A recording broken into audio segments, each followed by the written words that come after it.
Latest update po tayo sa lagay ho ng ating panahon.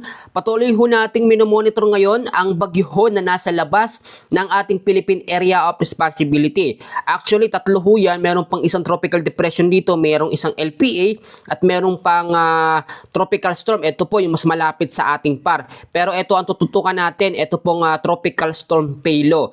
Gayon din, ang habagat ay patuloy po nagpapaulan at malaking bahagi ho ng Luzon, ilang bahagi ng Visayas ay nakataas po sa red, orange hanggang yellow warning po na heavy rainfall warning. Aalamin ho natin lahat ng mga detalye, pero bago ho yan, i-like at i-share nyo ho yung update natin para mas marami ho ang makapanood. Urgent po yung update na ito.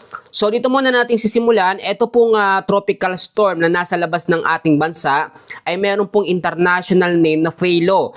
Hindi po ito pangalan ng bagyo sa Pilipinas, at ito ay may international name. Pag international name ang pangalan ng bagyo, kahit anong letra po yan magsimula, wala pong problema. Kapag nagkaroon naman ng chance ang pumasok sa PAR o Philippine Area of Responsibility, tatawagin po yung bagyong nene. Pero sa ngayon, medyo mababa o maliit ang chance nito na pumasok po sa ating PAR sa mga susunod po na mga oras o within the next 24 to 48 hours. Pero kino-consider pa rin natin yung mga posibilidad na magbago sa track o direction po nito. Kaya kinakailangan natin mag-antabay. Ito pong isang tropical storm na merong international name na Chanhom, 75 km per hour ang lakas ng hangin at may bugso naman na 85. So medyo malayo yan sa PAR, pero yung hangin ho niyan pwedeng makadevelop ng mga kumpol ng kaulapan o cloud cluster malapit po sa ating area. Ngayon naman po, ito pong habagat o southwest monsoon dyan sa may kanlurang bahagi ho ng ating bansa ay tuloy-tuloy pa rin po ang paglakas o pagpapaulan. Kung mapapansin ho ninyo, yung mga pag-uulan ho na nararanasan natin ngayon, pabugso-bugso. Kada isang oras, uulan, din hihinto at bigla na naman pong uulan. At nasasamahan ng medyo maalinsangan ho ng panahon. Ang tinatawag kasi natin na habagat, no, ay ito pong mainit na hangin na nanggagaling po sa Indian Ocean. At ito po ay may kasamang medyo malamig o mayroong moisture. Kaya kahapon medyo maalinsangan yung panahon dahil po sa paghinto ng habagat o southwest monsoon. Ngayon naman po, merong mga lugar na nakaranas ng mga pagbabaha dahil po sa tuloy-tuloy na epekto ng habagat. Ngayon, alamin muna natin yung mga lugar na nakataas pa rin sa heavy rainfall warning. Tandaan nyo ho, aabot pa po hanggang sa 3rd week po ng August ang epekto po ng habagat o southwest monsoon. Pasensya na ho, pero ganyan ho talaga tatagal ang habagat dahil nga pinalakas ito ng Typhoon Dolphin. Ito pong Typhoon Dolphin, humina na, no? Pero ito ay wala nang direktang epekto sa anumang bahagi ho ng ating bansa. Ngayong hapon po hanggang bukas ho ng hapon, meron po tayong nakataas na red warning po sa may Benguet na merong 200 mm sa dami ng pag-uulan. Meron namang orange warning 100 to 200 mm sa dami ng pag-uulan sa may Zambales, Bataan at Occidental Mindoro. Nakataas naman po ang yellow warning dito po sa Metro Manila, sa Ilocos Norte, Ilocos Sur, La Union, sa may Abra, parte ho ng Pangasinan, Kalinga, Mountain Province, Ifugao, Nueva Vizcaya, Tarlac, Nueva Ecija, Pampanga, sa may Bulacan, Rizal, Cavite, Batangas, Laguna, yan kasama na ho, at Oriental Mindoro. Pagdating naman po bukas din ng hapon, meron tayong orange warning sa Benguet, Zambales, Bataan at Occidental Mindoro. Meron pa rin tayong yellow warning sa Ilocos Sur, bukas ho ito ng hapon hanggang sa Miyerkules ho ng hapon sa Ilocos Sur, La Union, Pangasinan, Batangas at Oriental Mindoro. Ito po i-explain ko sa inyong mabuti para mas mabilis nating maunawaan. Karaniwan ho talaga, ang lakas lamang ng hangin ng habagat ay umaabot po ng 35 to 50 kilometers per hour. Pero bumubugso ho yan, no? Yung sinasamahan ng medyo malalakas na hangin na umaabot po sa 62 km per hour na lakas. At ito pong bugso ng habagat o southwest monsoon ay mas malakas sa category 1 na bagyo o mas malakas pa sa signal number 1 po na bagyo. Tandaan ho nating mabuti yan. Kaya naman po mas tatagal ito dahil may mga bagyong nakapalibot pa rin sa ating Philippine Area of Responsibility. E tanong na mga kababayan natin, Kuya Francis, malayo naman yan. Nasa loob naman ng parang habagat at nasa labas naman itong mga bagyo. Paano yan nakaka-apekto? Ganito ho. Sa sirkulasyon ho ng hangin, bawat bagyo ay merong pag-ikot yan. Yun po ay pwedeng maka-penetrate o makaapekto sa habagat para mas hatakin. Ito nga pong bagyong Dolphin, hinatak niya ang habagat kaya nagkaroon ito ng paglakas. Ganito po ang nangyayari sa habagat. Ang habagat normally talaga hindi naman yan lumalakas kapag wala hong bagyo. The more na hinahatak yan o nagkakaroon ng circulate ang habagat, hinahatak yung hangin, lumalakas po ng lumalakas yan. Para yung makina na pag pinaandar mo ng mabagal, mabagal ang takbo mo, then tumulin ka, bibilis ng bibilis. Ganun po ang habagat. And then, ang mga bagyo yung nagiging gasolina para lumakas po ang habagat. Yun po yung simple explanation ko. Kaya etong habagat ay mas tatagal pa hanggang sa third week po ng August.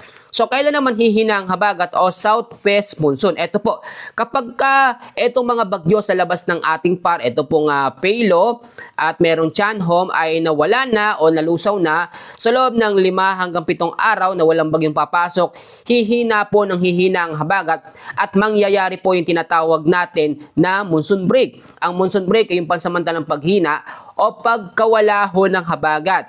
Ngayon, alamin natin kasi napakaraming lugar po ngayon ang sobra pong binabahana, no? Yung iba sinasabi perwisyo ng ulan dahil sobra-sobra na. Actually, ang nangyayari dito, hindi kasi handa masyado yung mga lugar, no? Yung mga flood control, yung mga kanal, medyo barado na sa mga basura. Ito po. Ngayong araw po, no, ay binabantayan ng baha sa parte ho ng Metro Manila. At ito po yung ilang mga lugar. Kasama po dyan ang Marikina River. Nagtaas na sa second alarm po, no, kahapon pa po itinaas dito sa Marikina River na umabot po ng 16 meters yung tubig. Sobrang taas na ho nun at talagang napakadelikado. Sa parte ho ng Central Luzon, kasama po ang Bulacan, Bataan, Zambales, may mga moderate to occasional rains ang aasahan po dyan.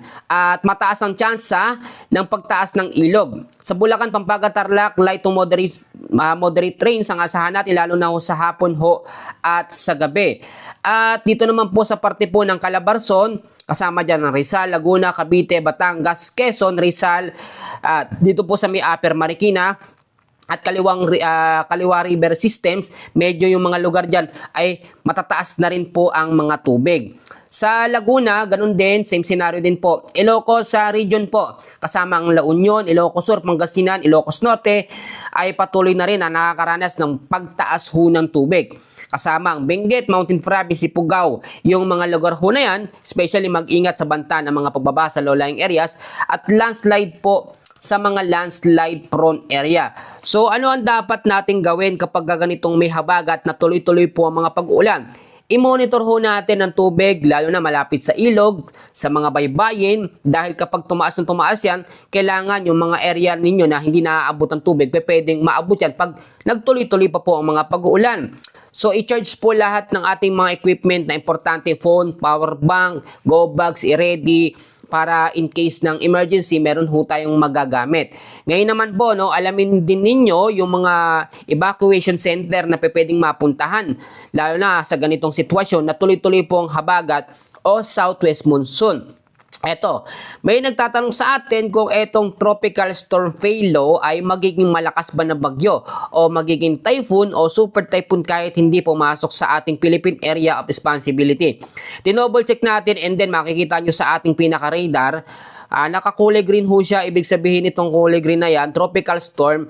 At pag naging kulay asul naman po, kulay blue, ito ay magiging isang ganap po na tropical depression hanggang sa maging LPA. So, meaning to say, itong tropical storm Pelo ay hindi po magiging malakas na bagyo. Inaasahan din na malulusaw yan. Yan ang pinapakita sa ating advanced weather system. Pero lagi ko sinasabi, pwedeng magbago, depende sa lakas ng hangin. Gayon din, depende sa mga bagyong katabi ho nito. Merong katabing mga bagyo yan, itong Chanhom, at meron ding mga LPA dito sa mga ng panahon, mga tropical depression, na kailangan din po natin bantayan at i-monitor. So, totoo yung sinasabi na sunod-sunod at tabi-tabi yung mga bagyo, pero hanggat hindi naman yan nakakapasok sa ating PAR o Philippine Area of Responsibility, hindi ho tayo dapat sobrang mangamba o matakot. Ang habagat kasi normally tumatagal talaga yan ng linggo at hindi yan kinabukasan biglang mahina na agad. Dahan-dahan ho ang paghina niyan. For example, ang mga lugar na nakataas po sa red warning, pwedeng ibaba sa orange warning hanggang sa maging yellow warning. Unti-unti pahina ng pahina ang habagat hanggat walang pumapasok na bagyo. Pero iba ho ang senaryo kapag may pumasok na bagyo sa loob ng ating PAR o Philippine Area of Responsibility, matitrigger ulit o magkakaroon ulit na tinatawag na rapid intensification ng habagat o southwest monsoon. Ang magpapalakas o nagpapalakas lang naman sa habagat no ay ang mga bagyong na de-develop sa loob ng PAR o kahit po yung mga malalayo. At dahil ko sinasabi, dapat sa bawat oras ay nakahanda po tayo. Sa ngayon yan po muna ang ating short na update, and hopefully ipag-pray natin na mawala na po ang mga bagyo dito sa may labas ng ating PAR, dahil hindi biro yung ganitong sitwasyon na napakadaming bagyo. Pero syempre, thank God pa rin po dahil wala namang malalakas dyan o super typhoon category. And so far sa ngayon, walang super typhoon pa na tumatama sa ating landmass. Lahat ng mga super typhoon ay lumilihis po ng direksyon. Yan muna ang update natin sa ngayon. Maraming salamat at God bless po sa inyong lahat.